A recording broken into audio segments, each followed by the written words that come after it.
students. So today I'm going to discuss the 50 questions of molecular biology of inheritance, which is very important for the NEET exam and as well as for the CSIR NET. So let's start. Now the first question is the genetic material in most organism is. The answer will be the DNA.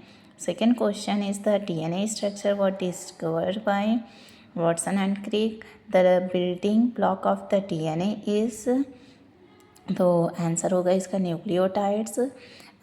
Fourth question की बात करें तो the DNA replication अकर इन, तो nucleus में होता है। अगर हम बात करें यूकारियोट्स में तो रेप्लिकेशन डीएनए का होता है न्यूक्लियस में, और अगर हम प्रोकारियोट्स की बात करें तो वो साइटोप्लाज्म में होता है।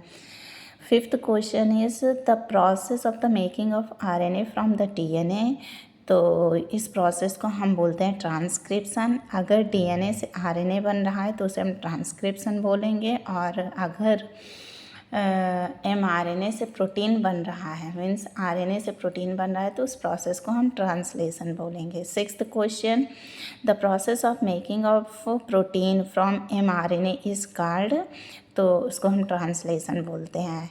सेवन्थ क्वेश्चन है कि mRNA carries the genetic information from, तो डीएनए टू राइबोस होता है। अब एट्थ क्वेश्चन है the enzyme responsible for the DNA replication is DNA polymerase. The ninth question is the enzyme that unwind the DNA during replication is helicase enzyme होता है। And tenth question है the Okazaki fragments are formed in lagging strand.